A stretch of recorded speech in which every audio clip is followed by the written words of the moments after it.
Well, welcome back YouTube, episode 45. This was supposed to be a single episode that is now turned into 2 episodes. It is way too long, and there's a lot I need to cover. I am currently working on the final piece of infrastructure install on this bus that completes all the requirements for me to register this thing as an RV.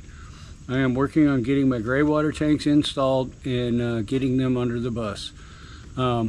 The video that you're going to see today is doing all the work to build out the enclosures, prep the tank, and get it ready to start enclosing it into a final system so that I can install it under the bus. In all fairness, part 2 is already recorded. There's a lot of stuff that I've already recorded that is not in this video that will be in part 2 that will follow very shortly. I've got to finish a few things and then I'll be able to knock that out and close it out. So welcome to part 1. Let's go see what I got done.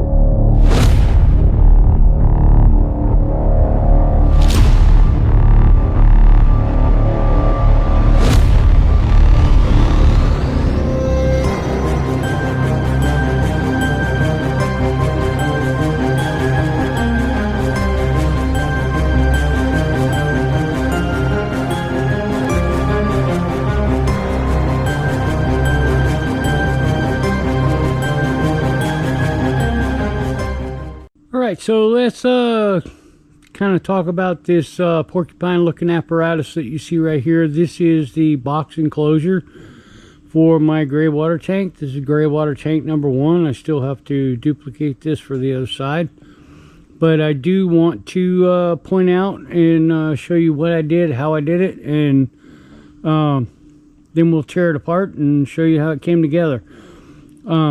Just so you're aware, so these side panels right here, this one and on the other side, those were actually the bus side panels that went from the mounting rail for the seats up to the bottom of the windows. They happened to be the exact perfect size that I needed, so I used that and just cut them to length and was able to use that. Coming around the backside here from the perspective of protecting the tank, so this is 16 gauge galvanized steel, and I put this on the backside because this is going to be facing towards the wheels, and more or less as you're going down the road, that's what's going to hit this. So I put this to protect the tank, and I also put a 2-inch layer of foam board insulation so that if anything comes up off the road and should actually penetrate this 16 gauge steel, it's got to go through, it's got to penetrate 2 inches or more to actually damage my tank. So that's why that's there. Now on the top I have 2-inch foam board insulation, but the whole purpose to that is obviously insulate the tank, but the other point is to drop the tank low enough so that I can get a positive angle of drain from my drain stuff into the tank so that I don't have to worry about anything. So the 2-inch insulation on top is simply to lower the tank so I have a positive drain angle. I used this aluminum all the way around to tie everything together. It's, I wouldn't call it structural, but with everything riveted together, and you can see all the rivets that I have.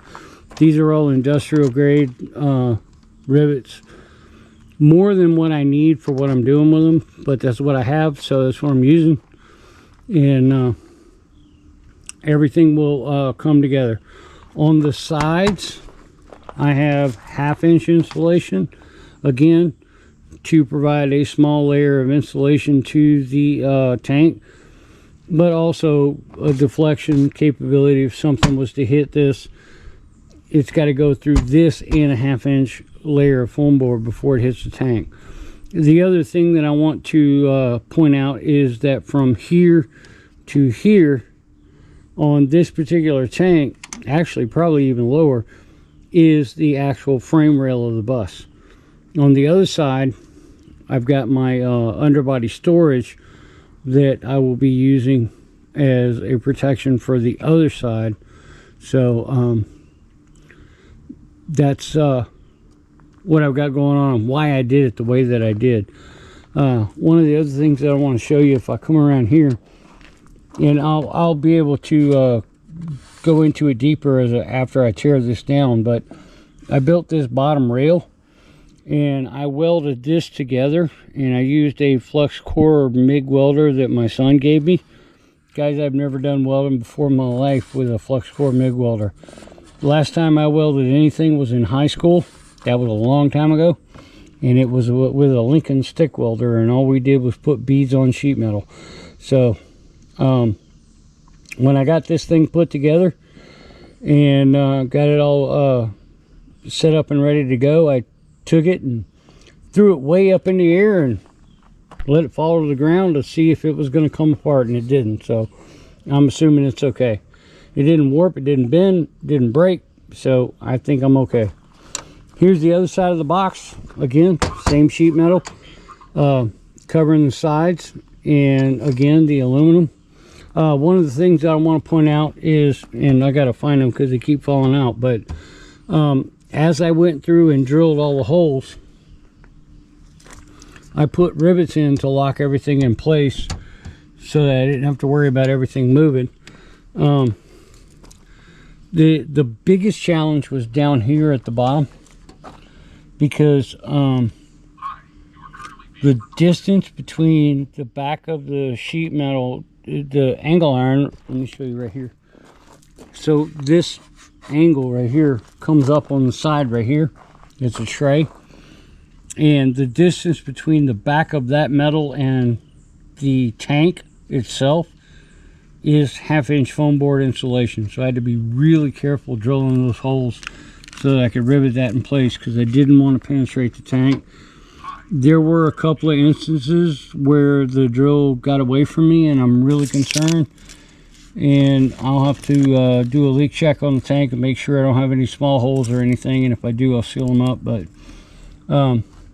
that's what I did here. So this is the tank. This is the back side of it. This is going to be an air vent. I'm not going to be using these in any way, shape, or form. My drain outlet is going to be right here. I've got to drill the hole for that. The inlet for the tank is going to be right here. I've got it marked, and I'm going to put that in there right there. And once I get that in, the next thing is that I'll be using this unistrut that I have left over. And that's one of the things I want to point out, guys. Everything that I have used to build this tank is all scrap. I have not bought much of anything. So bottom line is, this is going to go underneath the tank like this. I'll have all thread down rod that comes from steel structure underneath the bus down to this unistrut, and be able to secure it in place and lock it up to the bottom of the floor. And then once it's in place, I'll be able to lock it in. I'll do some bracing to keep it from moving forward, backwards, and sideways, and it won't go anywhere. So that's what it looks like right now. So I think what I'm going to do is I'm going to get rid of all my helping hands that I had to use, because I used every single clamp that I had that would fit this thing to help me pull it together. But I'm going to get all of that stuff off, and I'm going to take it apart and show you all the pieces and components that it took to pull this together. So let's get after that.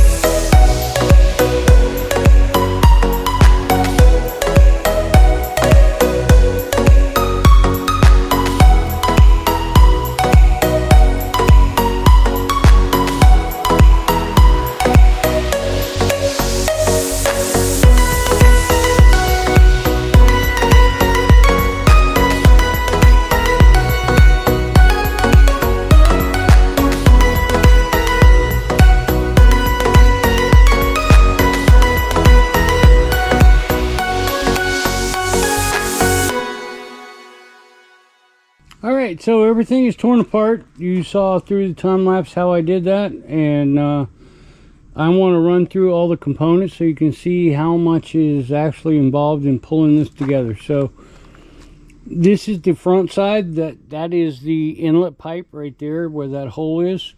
These are the corners and top for that. This is the back side, the panel and corners for that.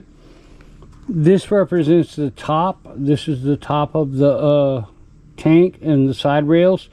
And then the corner for that, this is the opposing corner for that one over there. So that should be over here because it's all part of the top, but that's what that is. In this particular, this is one side of the tank.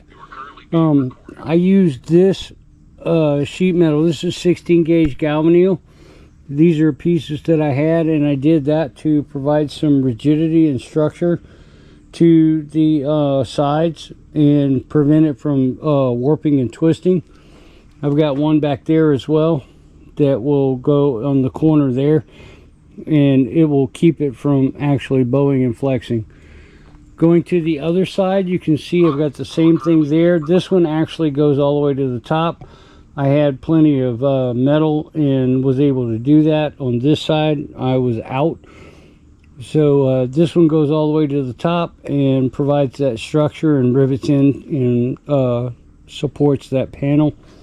This side, I got the same thing. This panel is a little bit bigger, and the reason it's a little bit bigger is that I'm using it to square up the box basically and prevent it from actually warping and twisting. So that's what that's there for, and that will be behind it. You won't see it when it's all put together, but it will provide some structural stability. And then the last thing is the base. The bottom of the base is actually more of that 16 gauge galvanneal steel, and the reason for that is that anything that comes up from the road has to penetrate that galvanneal before it hits my tank. I don't have any insulation in the bottom of the tank. The only thing that's going to be down there is my heating pads, but hopefully nothing will come through the bottom of that. So that's the bottom of the rack, and then the unistrut will come in underneath the rack on this end and on that end based on the frame mounts underneath. I'll be probably drilling that out tomorrow and getting that in place, but those are all the components that it takes to pull this all together. Now let's go look at the tank and let me show you some things I found. So right now the tank is upside down. This is the bottom right here, and I told you I was concerned about the drill getting away from me. Well, I can assure you right here that this is a positive penetration all the way through the wall of the tank. So I'm going to have to fix that. This is not all the way through, but it is a potential penetration, so I'm going to have to fix that as well. And then come to the other side. I've got one potential right here. Doesn't go all the way through, but I'm going to take some steps to make sure that it doesn't leak. And then same thing here. So I marked them all so I know where they are and I can see them. This is the bottom of the tank, so I cannot let this ride. If this was the top, I could be like, I don't care, because the water would never get to that level. But at any rate, I've got to take care of those. I'm going to get those fixed and put it all back together. One of the things that I need to do is, as you can see, a lot of the stuff is not painted, and I'm going to sand, paint, seal, and protect all of the metal. Everything on the outside of the container is going to be rubberized bed liner paint. Everything on the inside is just going to be flat protective enamel. The inside that you see right here, this black stuff that you see is all inside stuff, and that's already painted to the black enamel. So I'm going to finish all that up, get everything all taken care of, and get it all put back together, and then get it mounted. Next step is to drill the holes for the down rods, get those in place, get the box put back together, fix the tank, and we'll see what comes up next. So we'll be back really soon with the next steps in the process. All right, everybody, I'm back. It's a couple of days later. Yesterday I decided to go ahead and sand and prime and paint all of the pieces that I need to be able to put this back together. Just to give you a rundown, this is the bottom side of the base. This is one of the sides, this is the other side. These are the reinforcement panels that will go behind these to add stability and strength, since this is extremely thin. I've got one on this side and that side as well. This is the top piece. This is actually the rear panel, the outlet side of the tank. That is the input side of the tank, right there. Here's all my corner pieces that are all stacked up here, and as I put it back together, I'll bring them all in. But just wanted to give you a rundown on what was going on yesterday. I didn't figure you wanted to watch paint dry, so I went ahead and took care of all of that. I was hoping to be able to get a little bit more done, but I ran out of time. So that's where we're at on that. So let's walk over to the tank and let me show you some things I got going on there. All right, here we are at the tank. This is actually the bottom of the tank that you're looking at. And if you remember on the last video, the last segment, I showed you some spots where I had thought that I might have penetrated but didn't. I went ahead and put some lap sealant tape that I used on the roof of the bus on some troublesome seams, and this stuff works great. So these didn't actually penetrate, but I went ahead and put some covering over them just for safety. This one right here, however, this one definitely did penetrate and went all the way through the tank. Unfortunate, drill bit got away from me, and fortunately it was only the pilot hole and not the 1/4 inch hole, or that would have been a little bit worse. But so I'm gonna try to get this set up and get a perspective on it, and hopefully the camera don't fall down while I do it. But I want to show you what I got in mind and how this works and how I'm going to fix that. So let me get this set up and we'll be right back. All right, so here we are. So this is actually the tape. This side comes off, and that's where the sticky stuff is. I've got it set up, so what I'm going to do is I'm going to run it, because I got this embedded logo here. I'm going to run it like this, bring it down over the front, bring it down over the back, and then tighten it down there. But before I do that, one of the things that I want to do, just for a little bit of added insurance, because this stuff is great, is I'm going to put some butyl tape down inside that hole, and I'm going to press it in there really hard so it'll spread out and fill that void. Pull the excess off, and that in and of itself should seal it, but my fingers are dirty, so. But anyway, this should stick no matter what. So at this point I'm going to go ahead and show you how this works. So I pull this back off of the back of this, and then line up that line with the corner, press this down into place, wrap it around the front, wrap it around the back, secure it down, put some pressure on it to seal it.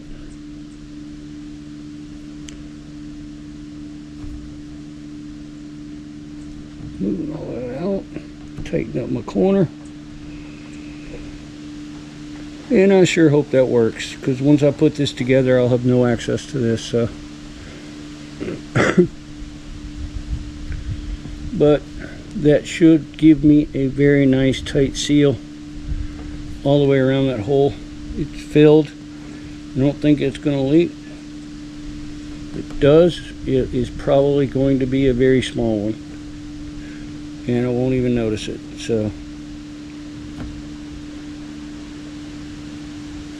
and that's how I went through and fixed all those drill penetrations into the tank. This one was definitely all the way through, the other ones were not.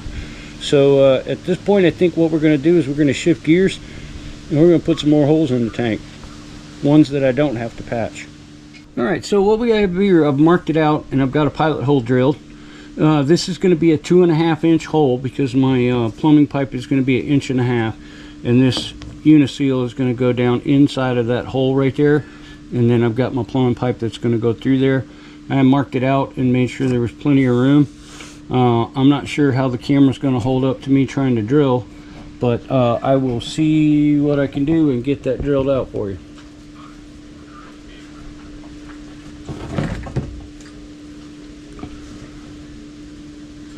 This is a brand new bit. It is sharp, so I'm going to take it very easy. I'm going to try. I'm not going to be able to hold the camera. I have to hold the drill. So I'm going to move this and then see what we can do to get this drilled out. Back it out a little bit. Try to get some speed before I get it down.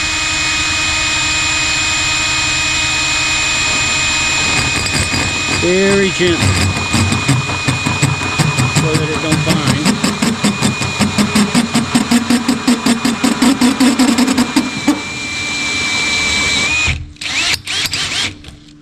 Hole number 1 is drilled, folks. That's all there was to it. I'm going to have to clean that up, but I will do that. So there's a piece that came out right there. So now let's flip this over and let's do the other side.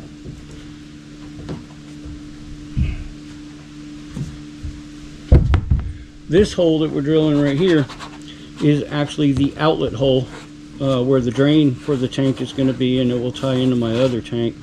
So I'm going to drill this one right now and get that done, and then we'll start trying to fight getting those uniseals in.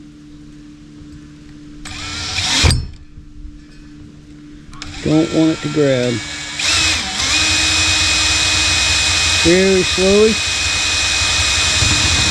Just let it scratch. And there it is. That was easy. Love it when a plan comes together. Alright. Both of those holes are drilled.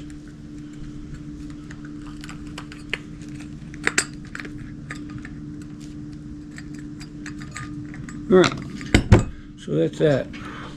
I'm not worried about all the debris inside of this tank, guys, because this is a gray water tank. It is not a drinking water tank. There is some trash and debris that's down inside of there, but I really don't care. 1.5 pipe. If it gets caught up in the water flow, it's going to come right out. So everything looks good on this side.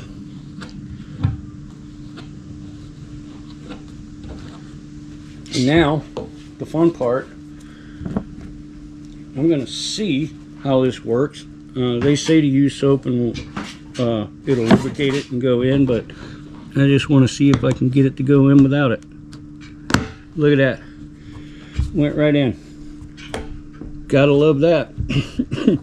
Flip it over, get the other one in.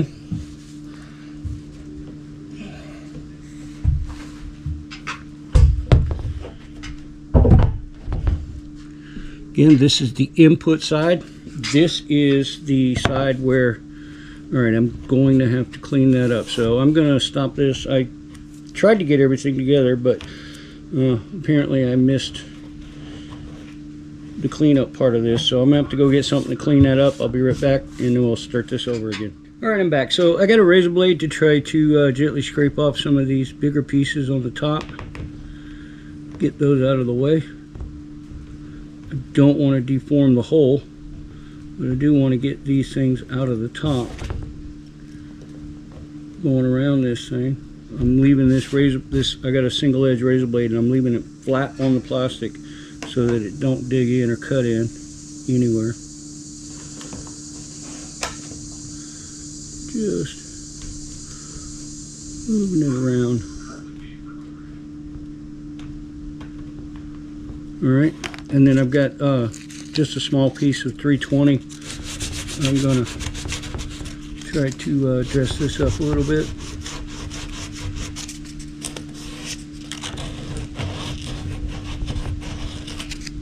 A little bit on the inside. Don't want to deform the hole, just want to get rid of the debris that'll prevent that gasket from sealing and make this nice and smooth all the way around.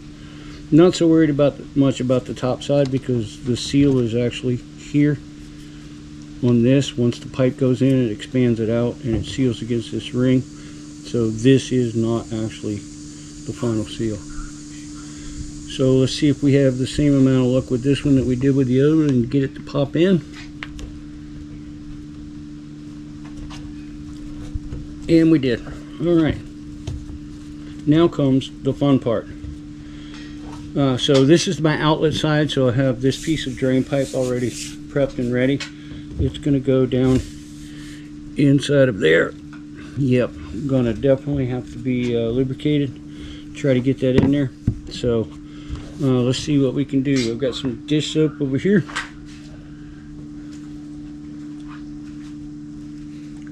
Take some of this. Don't want to put too much. Put it on the inside.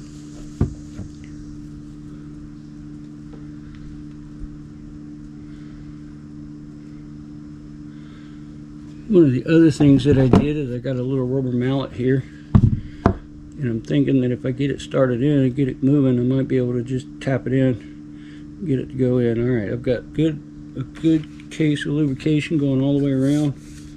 This side seems to be clean. So, oh my God, guys, this is a lot easier than I've seen it in other places. So that side is done. That worked out really well. Now I've got an issue. I need to turn this over and do the same thing on the other side. But now that I have that pipe there, that's going to be a challenge. No, it won't. I've got a helper right here. Little 5-gallon bucket underneath that I can set this tank on. Only difference being is that this now, I'm going to move the camera. I'm definitely going to have to hurry up because the heat today has got my camera overheating already. So let me go ahead and lubricate this so I can hopefully get this in. And then once I get it in, I'll get that camera so that I can explain what I got going on here. Lubrication all the way around. I've seen a lot of people just use soap and water instead of just pure soap. I went with pure soap, much more lubricating property, and hopefully it will make this side go in just as easy as the other side. And I'll explain what we got going on here as soon as I get this in. And boom, she's in. Let me get this camera out of the sun. So what I've got going on here, as I said, this is the inlet side. This is coming from my kitchen sink, my vanity sink, and the urine diverter in my composting toilet. And I've set this thing up so that if I ever need to, for whatever reason, remove this tank, maintenance on it, whatever the case may be, I have this fitting right here that will actually allow me to disconnect it from everything else. Just so I can show you what we got going on here. This is the other side of that. It's got a rubber ring on the end of it right there. And I'll put this so that hopefully you can see how that works. Yep, it's in the frame. So I put this on top of here. And I screw this in.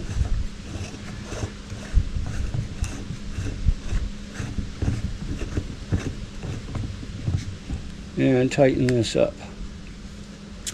Now, it's kind of crooked right now, but that's because of the way that the tank is flexing. But this actually ties into the permanent plumbing that is underneath the bus.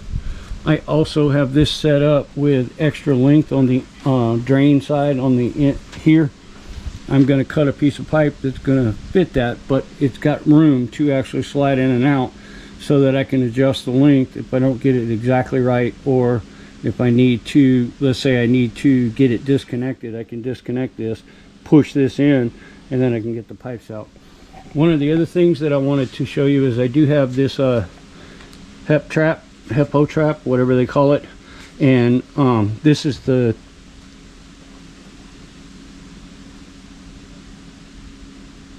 holy crap, guys, I screwed up.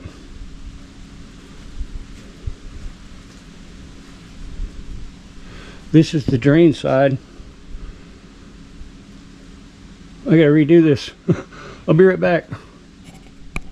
Alright, that didn't take long, but as I was saying, this is the inlet side, and this comes from sink, kitchen sink, vanity sink, and urine diverter on the composting toilet. I've got this set up so that it will go back and forth as I connect this. This goes to the permanent plumbing that is already on the bus and in place, so this will just glue down.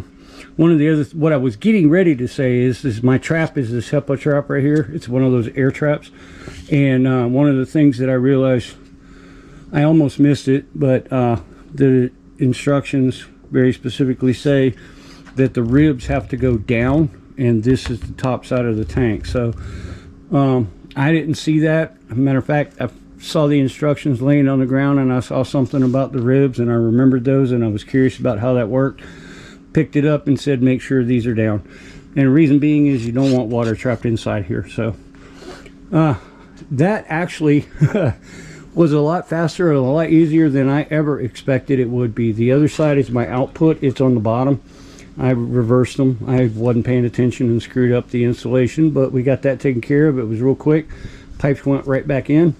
Kind of interesting because when I've seen people doing these, they seem to always have a lot of problem getting the pipes in, but I didn't have that issue, so I'm really happy for that. So now let me do some more work to excuse me, to get this ready to start putting together that frame and get it enclosed in, and maybe I can even get it on the bus today. So I'll be right back so I can show you what I got going on. Guys, I'm not sure what happened. My camera died on me. I don't even know if, because I haven't been able to go back and check the previous video to know if it recorded me installing the sender. So just in case it didn't, I'll go back and recap that so that I have it while I'm doing this, because once I put it together it's too late.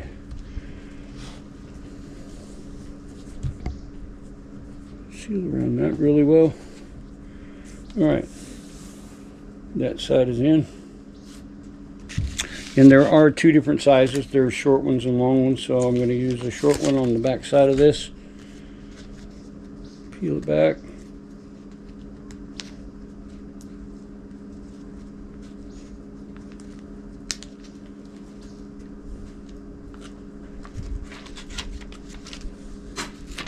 Line it up with the edge.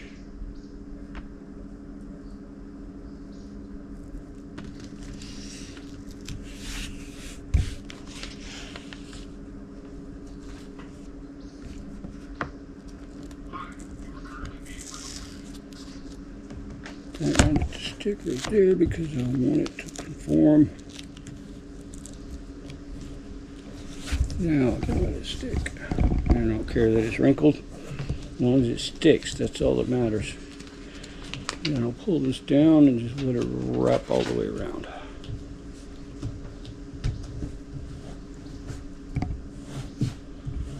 Alright, that's that. And now I'm going to do the same thing on the front.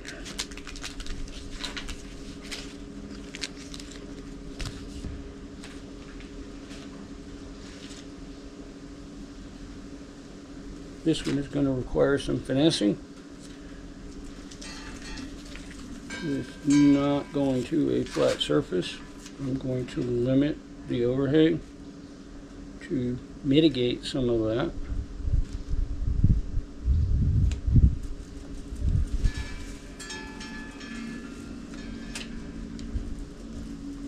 This around. Perfect.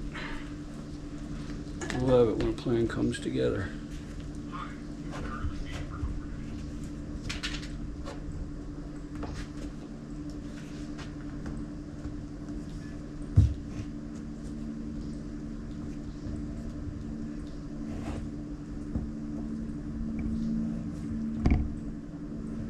And there we have it. Heater pad is installed. Now I'm going to find my single edge razor blade and I'm going to trim this back.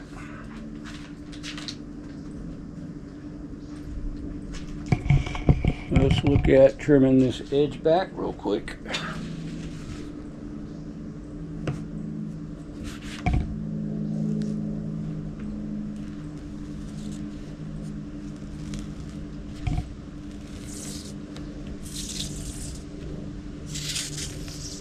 I need to do this because I don't have a lot of tolerance on my side rails, and I got the 1/2 inch insulation, so I have to make sure that it conforms exactly to the tank.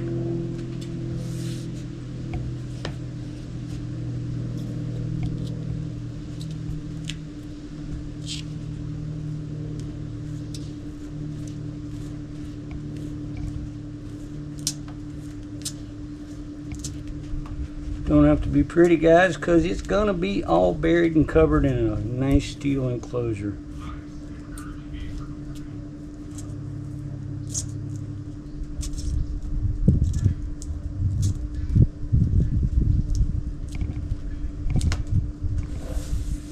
That should be close enough.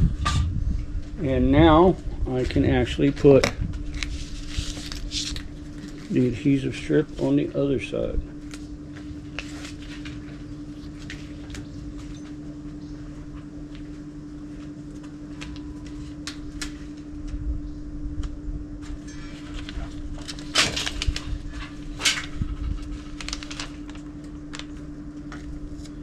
Should have started this a different way.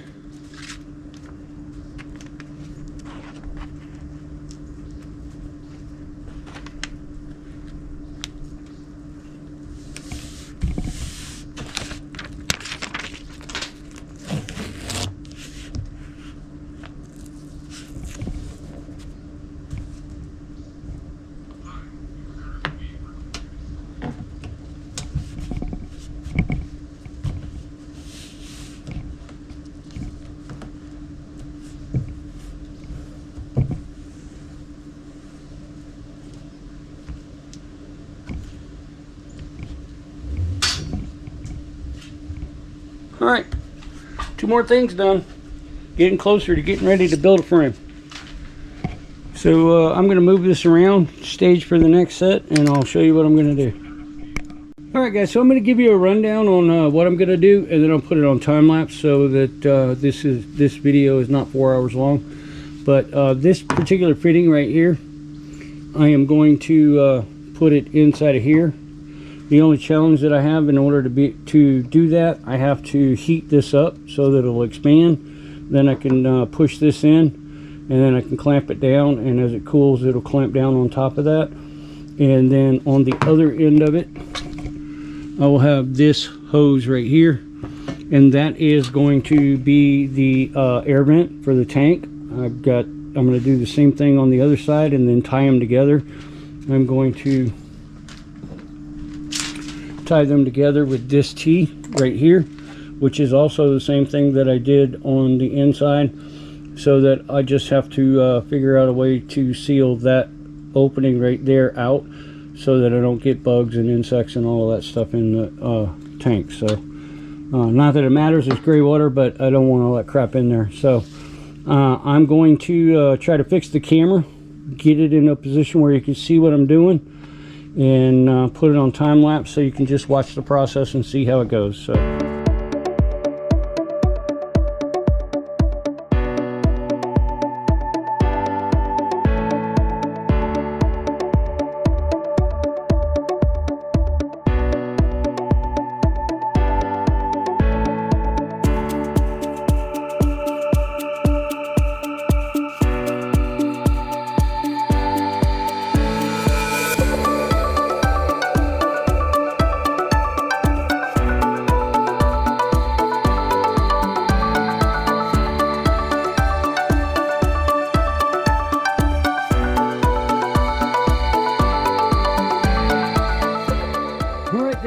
So I heated this up. I was able to push this in, and then I got a clamp on it and tighten it down so it's not going to move. It doesn't even move.